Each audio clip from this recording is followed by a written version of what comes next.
Alhamdulillahi Rabbil Alamin. Wassalatu wassalamu ala nabiyyina Muhammadin wa ala alihi wa sahabatihi ajma'in wa man tabi'ahum bi ihsanin ila yaumiddin. Ikhwani fid din at-talabah rahimani wa rahimakumullah.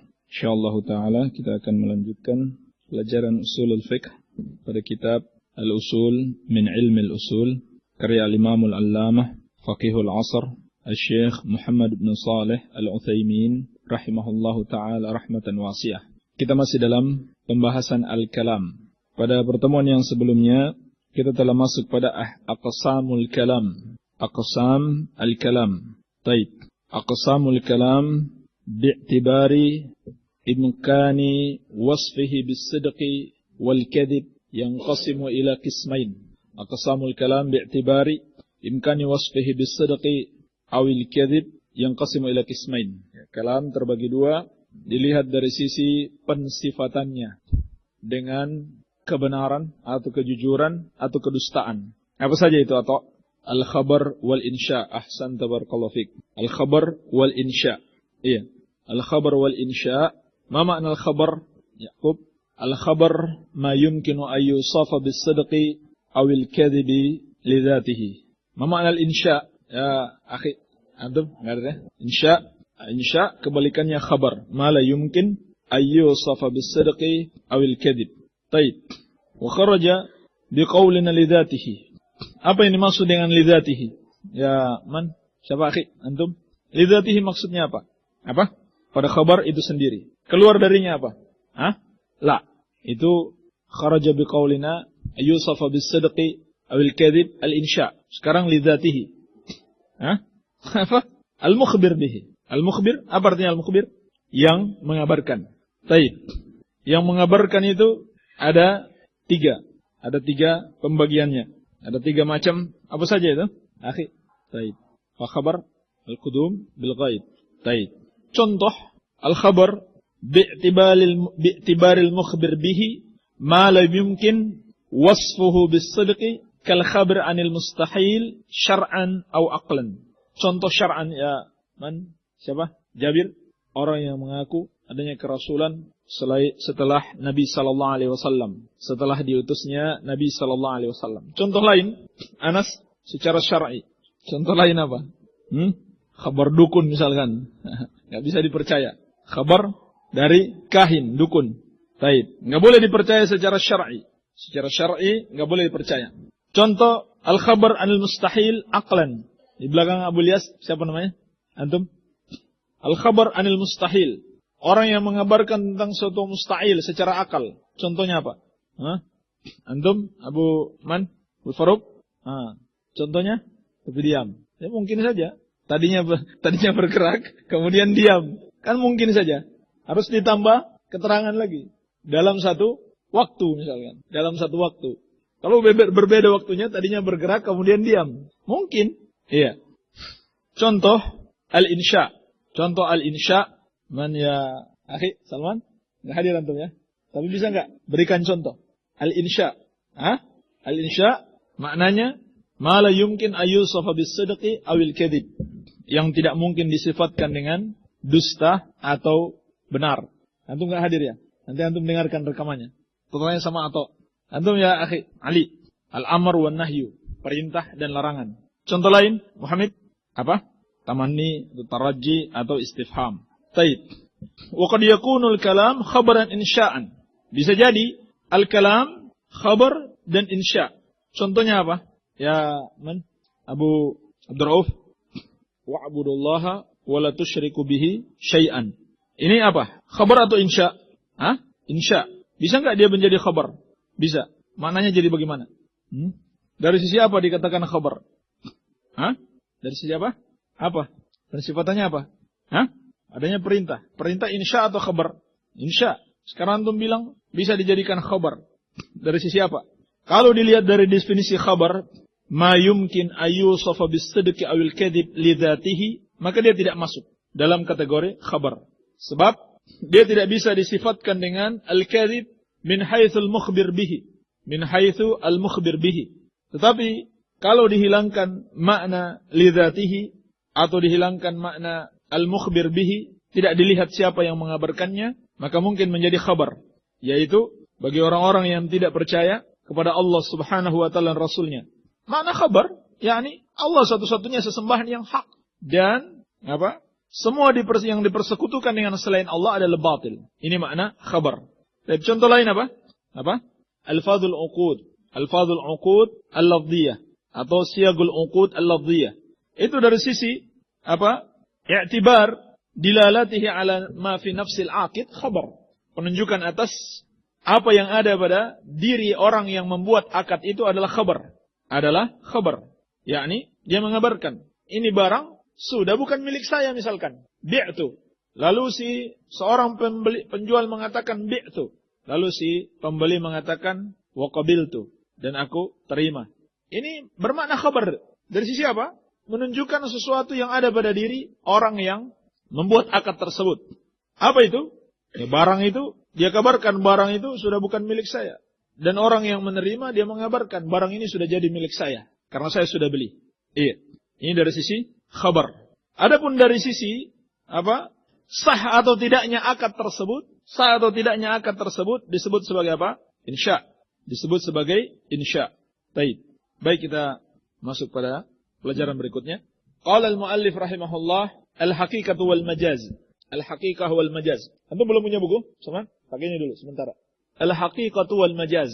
Ini pembagian kalam. Ini adalah pembagian al-kalam dari sisi istimal, penggunaan. Kalau yang sebelumnya dari sisi imkan wasfihi bis-sidqi wal kadhib.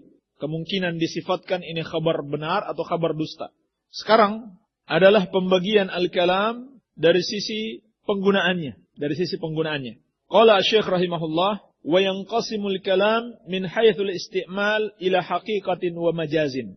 Dan al-kalam itu terbagi dari sisi penggunaannya kepada dua bentuk, yaitu haqiqah dan majaz. Haqiqatun dan majazun. Baik.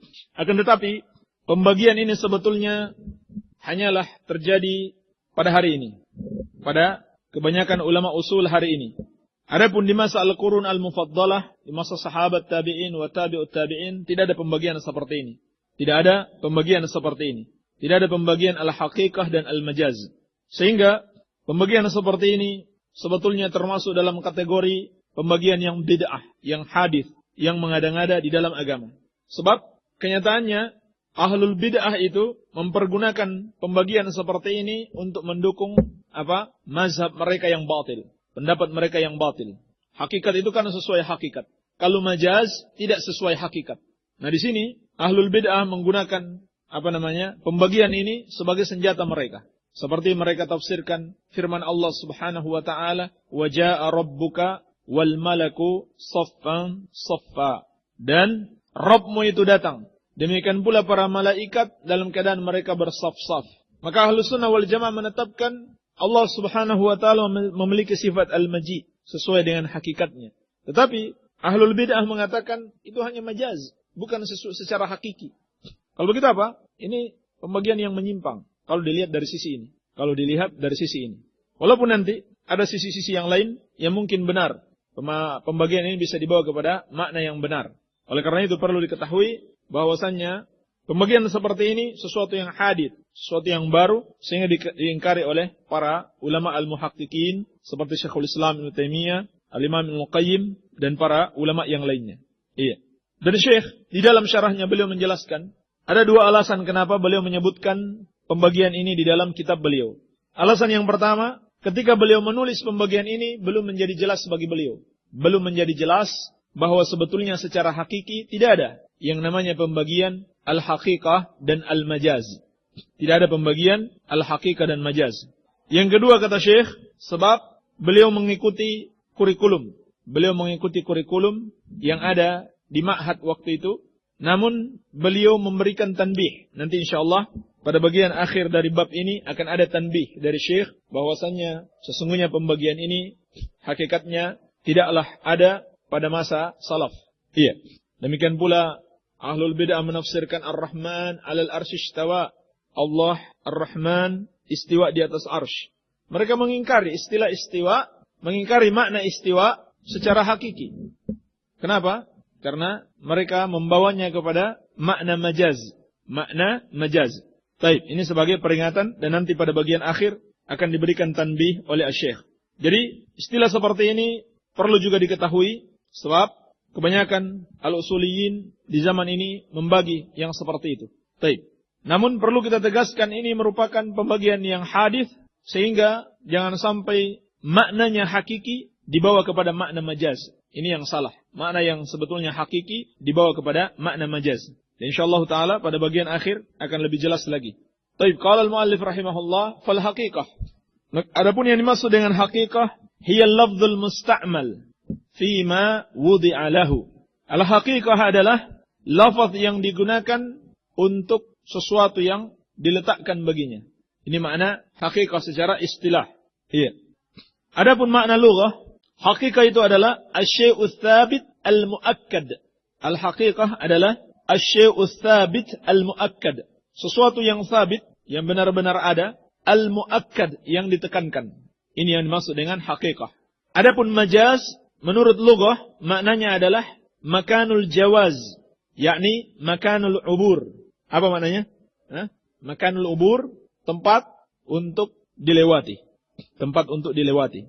Itu makna majaz secara lughah. Adapun secara istilah, nanti akan datang pada pasalnya. Baik. Jadi haqiqah secara bahasa maknanya adalah asy-syai'u tsabit al-muakkad. Adapun secara istilah hiya al-lafdhu al-musta'mal fi ma wudi'a lahu. Hakikat secara istilah adalah lafaz yang digunakan pada apa yang diletakkan baginya, yakni diletakkan oleh orang Arab untuk menunjukkan maknanya. Misal contohnya adalah asadun. Kata asad. Ini adalah kata yang diletakkan oleh orang Arab lil hayawan al-muftaris. Bagi seekor hewan yang apa namanya? Yang buas. Seekor hewan yang buas. Asad, singa. Ini adalah apa? Kata yang diletakkan oleh orang Arab untuk menunjukkan hewan yang buas. Maka maknanya adalah hakiki. Baik. Terkadang digunakan dalam makna majaz. Misalkan kita mengatakan ra'aitu asadan yakhtubu 'alal mimbar. Ra'aitu asadan yakhtubu 'alal mimbar. Saya melihat singa berkhutbah di atas mimbar. Makanya hakikat atau majaz? Majaz. Kenapa? Karena dia bukan kata yang digunakan fi mawdi'a lahu, pada asalnya. Baik. Qala Syekh, fa kharaja bi qaulina al-musta'mal. Maka keluar dengan ucapan kita al-musta'mal yang digunakan, al-muhmal yang tidak digunakan. Yang tidak digunakan. Misalkan apa namanya? Hewan yang buas kita katakan dajjaj, ayam. Maka orang Arab tidak menggunakan dajjaj untuk hewan yang buas. Berarti ini apa? Lafaz muhmal dalam penggunaan hewan yang buas. Baik. Atau tidak bermakna hakikat sama sekali, tidak pula bermakna majaz. Yani tidak ada maknanya dalam bahasa Arab. Seperti apa? Ucapan dais misalkan. Ucapan dais. Apa arti dais? Iya, artinya apa dais?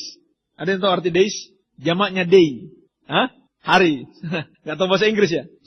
Days, maknanya apa? Hari. Tetapi bukan dalam bahasa Arab. Berarti muhmal minal lughatil arabiyyah.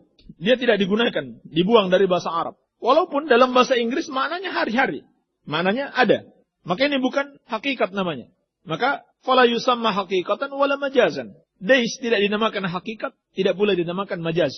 Karena kita enggak berbicara bahasa Inggris sekarang. Kita berbicara bahasa Arab. Baik. Wa kharaja biqaulina fima wudi'a lahu al-majaz.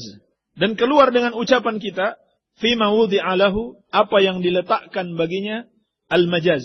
Yani yang tidak diletakkan baginya, yang tidak diletakkan baginya. Seperti tadi, asadun yakhtubu 'alal mimbar. Singa sedang berkhutbah. Maka ini majaz.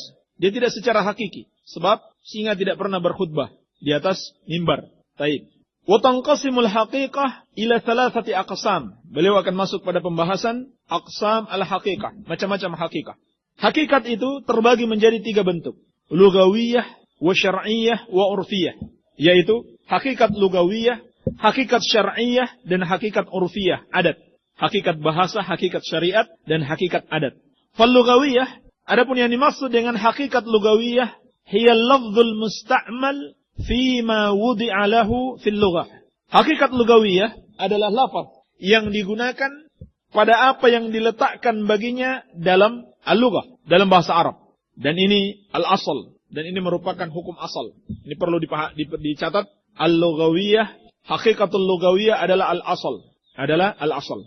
Sehingga tidak dikatakan, tidak dibawa kepada hakikat syar'iyah atau hakikat urfiyah illa bidalilin. Illa bidalilin. Baik, ini perlu dicatat kaidah penting. Al-aslu fil haqiqah hiya al-lughawiyah. Fala yuhmal ila al-haqiqati syar'iyyah aw al-urfiyah illa bidalilin aw qarinatin. Baik. Maka yang dimaksud dengan hakikat lughawiyah adalah lafaz yang digunakan untuk makna lughah, untuk makna lughah. Fa kharaja biqaulina, sehingga keluar dengan ucapan kita fil lughah, dalam lughah, al-haqiqatu syar'iyyah wal urfiyah. Hakikat syariat dan hakikat urfiyah, adat. Jadi makna lughah belum tentu berarti syar'iyyah dan belum tentu berarti urfiyah. Keluar darinya. Mithalu dzalik, contohnya adalah as-salah, as-salatu. Kata as-salatu. Fa inna haqiqatahal lughawiyah ad-du'a. Sesungguhnya salat itu hakikatnya secara bahasa adalah doa. Adalah doa.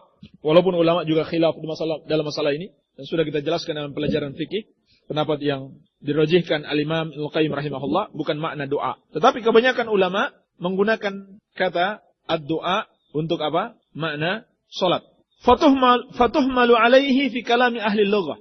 Maka dibawa kepada makna ini dalam pembicaraan ahli lughah. Sekarang kita sedang berbicara apa dulu? Ini maksudnya. Kita sedang ngomong apa ini? Ngomong bahasa atau ngomong syariat? Kalau kita sedang ngomong bahasa, maka dibawa kepada makna bahasa. Ini yang pertama. Yang kedua, dia bisa dibawa kepada makna syar'i kalau ada dalil yang mengarah ke sana. Kalau ada dalil yang mengarah ke sana. Iya. Atau kita sedang dalam pembicaraan apa? Syariat. Sekarang kita berada dalam pembicaraan syariat. Kita berbicara masalah fikih, bukan masalah bahasa Arab. Maka makna salat adalah sesuai makna syariat. Bisa juga maknanya sesuai makna lughah. Kalau apa? Kalau ada dalil, bisa kebalikannya. Jadi tergantung kita sedang berbicara apa sekarang. Baik. Wal haqiqatu syar'iyyah, adapun hakikat syariat, hiya lafzul musta'mal fi ma wudi'a lahu fi syar'i. Hakikat syariat adalah lafaz yang digunakan pada apa yang diletakkan baginya di dalam syariat. Fa kharaja biqaulina fi syar'i, maka keluar dengan ucapan kita fi syar'i dalam syariat al-haqiqatul lughawiyah wal urfiyah. Hakikat lughawiyah dan hakikat urfiyah. Mithalu dzalika as-shalah. Contoh lagi salat. Sekarang kita sedang bicara masalah fikih misalkan, masalah syariat. Maka ketika kita mengucapkan as-shalah, fa inna haqiqata syar'iyyah, sesungguhnya hakikat syariatnya adalah al-aqwal wal af'al al-ma'lumah. Salat itu adalah sekumpulan ucapan dan perbuatan yang sudah diketahui. Al-muftatihatu bit takbir, yang dibuka dengan takbir, al-mukhtatimatu bit taslim, yang ditutup dengan at-taslim, salam. Yang ditutup dengan salam. Fatuhmalu fi kalami ahli syar'i ala dzalik. Maka dibawa pada ucapan ahli syar'i atas hal itu. Maksudnya apa? Kalau kita sedang berbicara masalah syariat, maka makna kalau kita ucapkan salat, maknanya sesuai makna syariat, bukan sekedar doa, ya. Bukan sekedar doa. Ini perlu dipahami. Karena kenyataannya ada saja orang-orang yang menyimpang itu dia membawa makna salat kepada makna bahasa. Seperti sebagian orang jil, jaringan Islam liberal, maka dia tafsirkan orang-orang yang sudah berdoa berarti sudah salat, sudah melakukan salat. Karena alasannya salat itu maknanya adalah doa. Padahal yang dimaksudkan dalam syariat bukan yang seperti itu. Bukan seperti itu. Iya. Contohnya sabda Nabi sallallahu alaihi wasallam, la yaqbalullahu salatan bighairi tuhurin. Allah Subhanahu wa taala tidak menerima salat tanpa bersuci. Ini apa? Hakikat syar'iyyah atau hakikat lughawiyah? Hakikat syar'iyyah. Kenapa? Karena dia berada pada lisanus syar'i. Dia berada pada lisan asy-syar'i, yakni lisan Rasulullah sallallahu alaihi wasallam. Iya. Demikian pula firman Allah Subhanahu wa taala, "Wala tusalli ala ahadin minhum mata abadan." Dalam surat At-Taubah ayat ke-83 atau 84. Janganlah kamu salat atas salah seorang di antara mereka yang mati selama-lamanya, yakni orang-orang kafir. Ini maksudnya apa? Hakikat syar'iyyah atau hakikat lughawiyah? Hakikat syar'iyyah. Maksudnya jangan salat jenazah terhadap orang yang mati dari kalangan orang-orang kafir. Iya. Kecuali ada dalil atau ada qarinah yang menunjukkan maknanya makna lughawiyah. Seperti firman Allah Subhanahu wa taala, "Khudh min amwalihim shadaqatan tutahhiruhum wa tuzakkihim biha wa shalli 'alaihim." Dalam surat At-Taubah ayat ke-103. Ambillah, kata Allah Subhanahu wa taala kepada nabinya sallallahu alaihi wasallam, ambillah dari harta mereka sedekah yang dengan itu engkau menyucikan mereka dan engkau membersihkan mereka. Wa shalli 'alaihim, dan salatlah atas mereka. Maka qarinah yang ada menunjukkan bahwa salat di sini yang dimaksud adalah doa. Sebab dalam hadis Al-Bukhari ada suatu kaum, atau apabila ada suatu kaum datang kepada Nabi sallallahu alaihi wasallam untuk memberikan sedekahnya, maka beliau akan mengucapkan Allahumma shalli 'alaihim. Allahumma shalli 'alaihim. Sehingga maknanya apa? Shalli di situ maknanya apa? Hakikat lugawiyah. Maknanya adalah doa. Demikian pula dalam hadis riwayat Muslim dari Abi Hurairah radhiyallahu anhu. Nabi sallallahu alaihi wasallam bersabda, "Idza du'iya ahadukum falyujib, fa in kana sha'iman falyusalli, wa in kana muftiran falyat'am." Kalau seorang dari kalian diundang untuk apa? Untuk makan. Diundang untuk makan. Maka hendaklah dia menjawab undangan tersebut. yakni dia datangi, jangan sampai dia menolak. Tetapi apabila dia sedang berpuasa, hendaklah dia berdoa. Falyusalli, hendaklah dia salat. Mana salat di sini apa? Doa. Kalau dia berbuka, maka hendaklah dia makan. Maka makna doa di sini bukan makna salat, tetapi sekedar doa, mendoakan orang yang apa? Yang mengundang tersebut. Sebab tidak mungkin orang yang berpuasa itu berada dalam keadaan salat terus. Jadi ada qarinah, ada dalil yang menunjukkan maksudnya di situ bukan makna syar'iyyah tapi makna lugawiyah. Baik. Wal haqiqatul urfiyah. Adapun yang dimaksud dengan haqiqah urfiyah, hiya lafdzul musta'mal fi ma wudi'a lahu fil 'urf. Dia adalah lafaz yang digunakan pada apa yang diletakkan baginya di dalam 'urf, di dalam adat. Di dalam adat. Iya. Fa kharaja biqaulina, maka keluar dengan ucapan kita fil 'urf, dalam adat atau dalam kebiasaan, al haqiqatul lugawiyyah wasyar'iyyah. Hakikat lugawiyah dan hakikat syar'iyyah. Jadi bukan bermakna lugawiyah, bukan bermakna syar'iyyah, tetapi maknanya secara adat yang mungkin berlawanan dengan makna lugah dan makna syariat. Ini penting sekali dipahami. Kadang-kadang kita mengucapkan suatu ucapan yang sudah menjadi kebiasaan kita. Yang kita tidak maksudkan ucapan tersebut makna lugawiyah, bukan pula makna syar'iyyah. Ini penting sekali ya. Sebab dari situ kita akan membawa ucapan seseorang. Apa yang Anda maksud dengan ucapan Anda? Ucapan Anda bisa benar, ucapan Anda bisa salah. Dan terkadang kesalahan itu bisa kesalahan fatal. Saya berikan contoh. Ada orang yang mengucapkan hukum karma itu ada dalam Islam. Hukum karma ada dalam Islam. Maka mau kita bawa kemana ucapan tersebut? Tergantung apa yang diinginkan oleh orang tersebut, oleh orang yang mengucapkannya. Kalau dari sisi adab seorang muslim, tentunya dia bawa kepada makna yang benar. Seperti kata Umar bin Khattab radhiyallahu anhu, "La tadhunna kalimatan takhruju min akhika su'an wa anta tajidu fil khairi mahmala." Jangan engkau berprasangka buruk terhadap suatu kalimat yang dikeluarkan, yang keluar dari saudaramu, sementara engkau masih mendapatkan kemungkinan makna yang baik padanya. Sementara engkau masih mendapatkan kemungkinan makna yang baik padanya. Ini contoh. Ini contoh kalimat hukum karma. Kalau ada yang mengatakan hukum karma itu ada dalam Islam, maka hukum karma ini memiliki banyak makna. Atau bisa ditafsirkan dengan beberapa makna, dilihat dari sisi apa? Dari sisi kita menafsirkannya. Dari sisi kita menafsirkannya. Atau dari sisi orang yang berbicara itu. Maksudnya apa?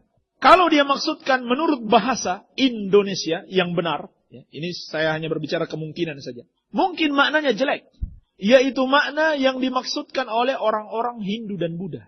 Walaupun saya tidak tahu persis apa makna yang mereka maksudkan. Tapi yang jelas maknanya batil. Yang jelas maknanya batil. Ini hukum karma dalam bahasa Indonesia dan dalam urf Hindu dan Buddha. Baik. Sekarang kita bisa dilihat lagi dalam urf. Dalam urf orang-orang awam. Apa maksudnya hukum karma? Hah? Ada yang tahu? Mendapatkan balasan.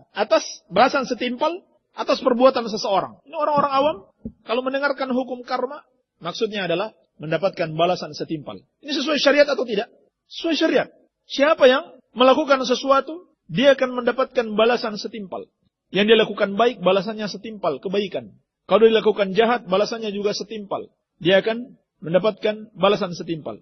Walaupun tidak menafikan, siapa yang berlaku baik akan dilipat gandakan balasannya. Dan tidak juga menafikan siapa yang berlaku buruk, mungkin diampuni dosa-dosanya. Tidak mendapatkan balasan apa-apa. Iya, ini tidak menafikan. Baik, maka mau dibawa kemana ini ucapan ini? Tergantung siapa yang mengucapkannya. Iya, dan juga sebagian orang sampai mengingkari kata ustad, ya, ucapan ustad. Pernah baca enggak? Mengatakan kata ustad bid'ah. Kenapa? Karena tidak ada di zaman Nabi sallallahu alaihi wasallam. Dan juga karena yang pertama melakukannya katanya apa? Orang-orang ikhwal muslimin. Pernah baca enggak? Ya? Yang mengingkari kata ustad. Ada juga yang mengingkari daurah, istilah daurah. Nah, ini sebabnya kenapa? Tidak memahami hakikah lugawiyah, hakikah syar'iyah, dan hakikah urfiyah. Jadi harus dibawa kemana? Kita sedang berbicara apa? Dan maknanya apa? Apa yang diinginkan oleh orang yang mengucapkan tersebut? Iya. Dan kata ustadz sendiri itu sebetulnya juga sudah digunakan para ulama dahulu. Seperti Imam Muslim rahimahullah menyebut Imam Bukhari sebagai al-ustadz. Tapi itu pun maknanya berbeda dengan ustadz yang ada sekarang.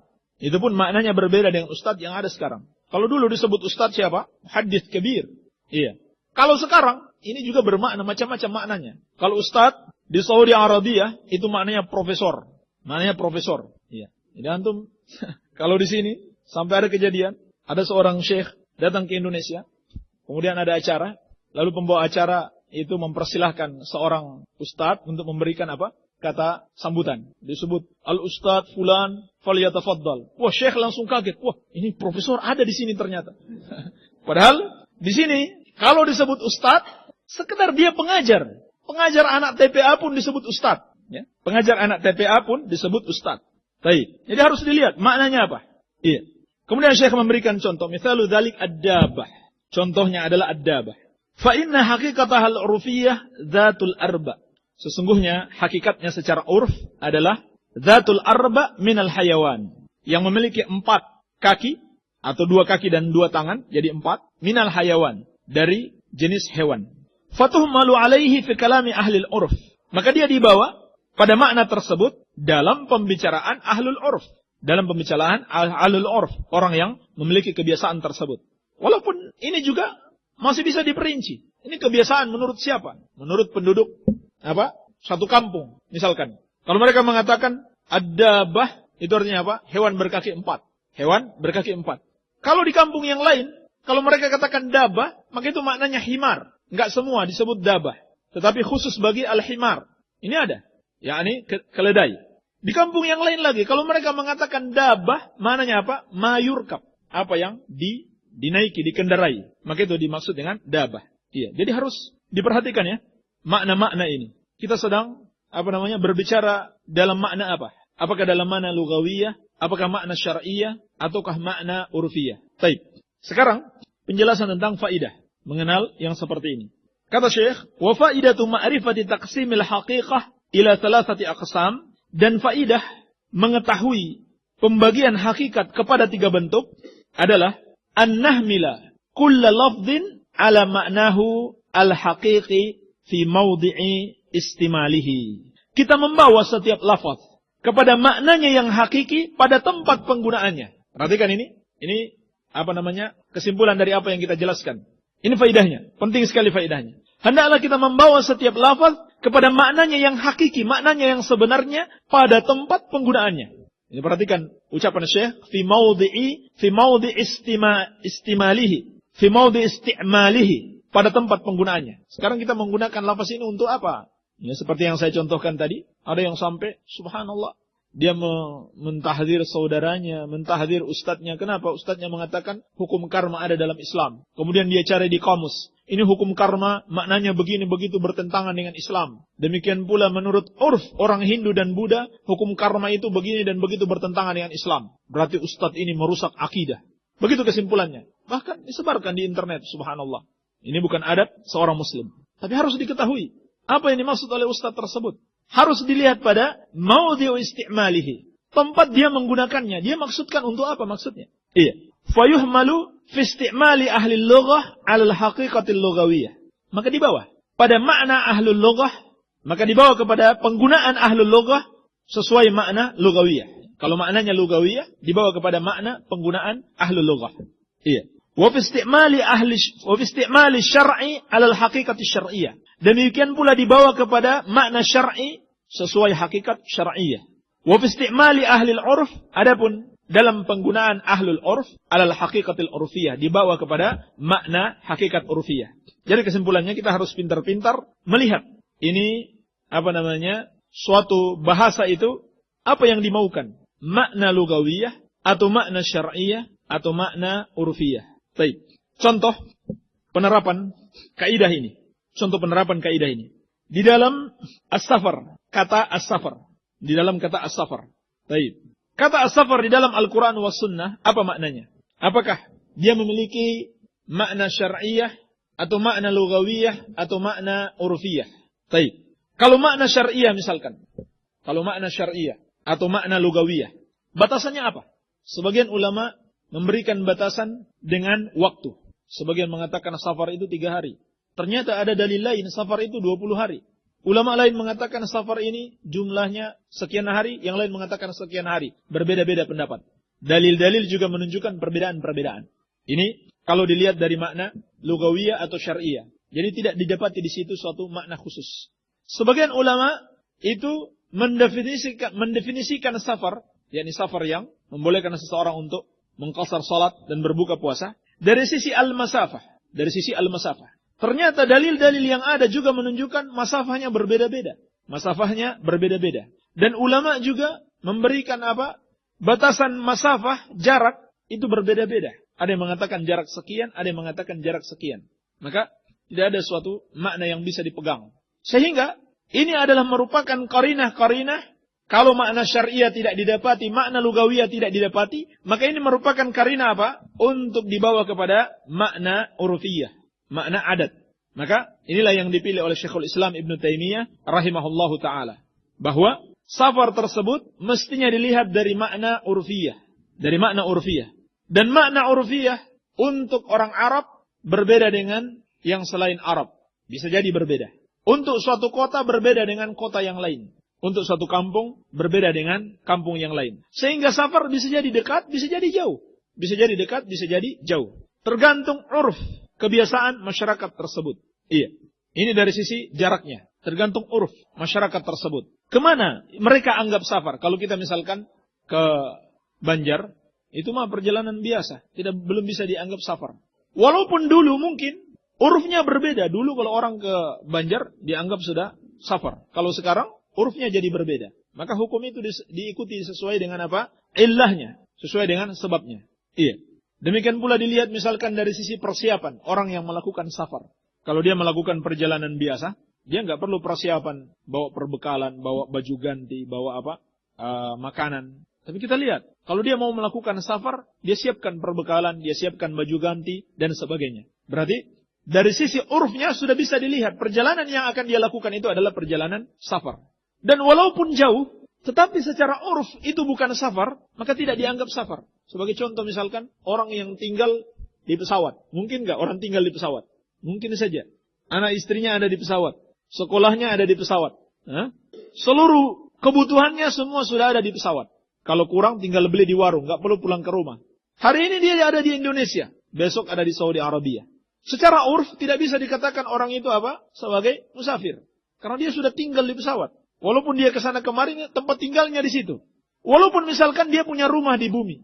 Dia punya rumah di Indonesia misalkan. Tetapi pesawat itu juga sudah jadi rumah kedua. Sudah jadi rumah kedua baginya. Jadi dia memiliki rumah 2. Di pesawat dan di bumi. Iya. Maka secara urf tidak bisa dikatakan dia sebagai musafir. Taib. Ini sebagai contoh bagaimana memahami makna hakikat syar'iyah, hakikat lugawiyah dan hakikat urfiyah dapat membantu seseorang mengerti nas-nas syariat. Taib. Masih tersisa pembahasan tentang majaz. InsyaAllah ta'ala kita bahas pada kesempatan yang akan datang. Fi iskal.